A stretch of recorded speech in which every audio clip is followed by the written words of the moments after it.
Yadda aka samu wasu ɓata gari suke ɓata wasu 'yan ƙungiyar Kannywood suna. Waɗannan jarumai kuwa sun haɗa da Salma Kwana 90, Real Aisha Najamu wadda aka fi sani da suna Aisha Izzatu da kuma Lawan Ahmad a shafin Facebook.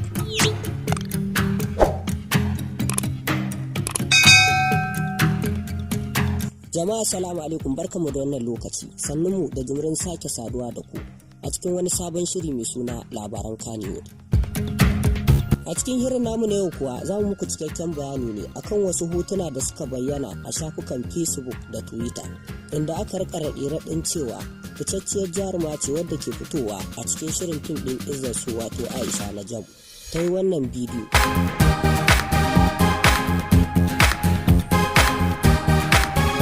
A jikin hoton dai idan kuka lura da kyau za ku ga yadda aka ɗauko gangar jikin wata kafara aka kuma cire kan jarumar aka manna a jiki, inda ake yaɗa wannan hoto ake cewa bidiyon batsa ne wadda wannan jaruma ta yi, alhalin kuwa ƙarya ne kawai an yi ne domin a ɓata mata suna.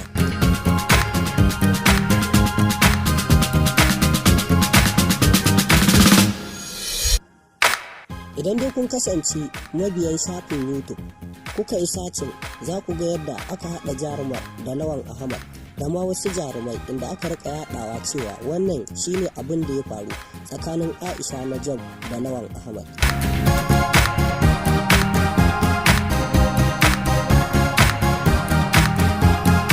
A wani hafi ma na daban da muka bincika mun gano yadda aka samu wata kafura tana kwanci aka kuma yanki kan fitacciyar jaruma wadda ke fitowa a cikin shirin fim ɗin Kwana 90 wato Salma, wadda wasu suka fi sani da Salma Kwana 90. Aka ɗora kanta a jikin wannan kafura, sannan aka rubuta cewa wannan bidiyo ne na tsireci na jarumar domin yi mata sharri da ɓata mata suna.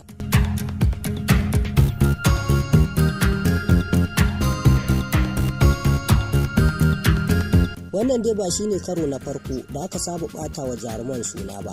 inda a bidiyon da muka kawo muku na baya mun muku bayanin yadda aka ɓata fitacciyar jarumar da ke fitowa a cikin waƙoƙin Hamisu Breaker wato Momi Gombe suna, tare da haɗa ta da Hamisu Breaker ɗin. Aka yi kuma title mai kamar haka cewar wannan shine abin da ya faru tsakanin Hamisu Breaker da Momi Gombe, domin ƙazafi da jawowa mutane su shiga su kalli bidiyon. Hakikanin gaskiya kuma ƙarya ne, ba bidiyon ba ne, kawai an yi hakan ne domin jan hankalin mutane.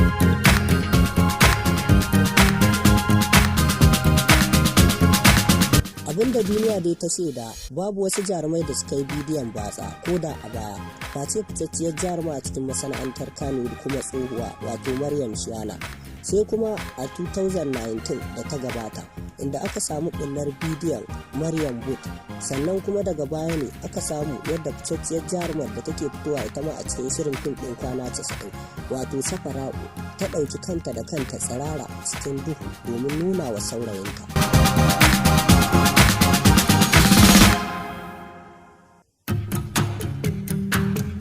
Daga ƙarshe muna mai masu jan hankali da ra'ayin masu bibiyar shafin Facebook da su bi a hankali wajen kallon irin waɗannan bidiyo ko kuma bibiyar irin waɗannan postin ɗin, domin kuwa duk wanda ka ga ya yi title kamar haka, kalli bidiyon batsa na wance ko kalli hotunan batsa na wance, to mafi akasarin wadda suke wannan postin ɗin to ba bidiyon ne a ciki ba, ƙarya ne, mafi yawanci ma sharri ne, ba hakikanin bidiyon ba ne ko kuma labarin, sai a kula.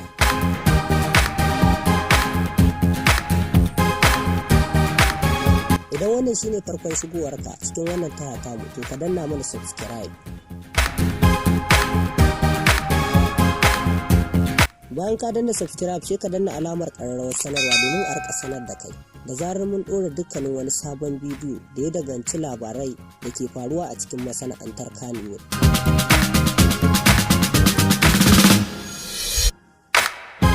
Idan kuma ka yi subscribe ka danna alamar ƙararrawa sai ka mana liking ɗin bidiyon, domin hakan yana ƙara mana ƙwarin gwiwa wajen zaƙulo muku dukkanin labarai da kuma abubuwan da ke faruwa na hari da kuma gaskiya a cikin masana'antar Kannywood.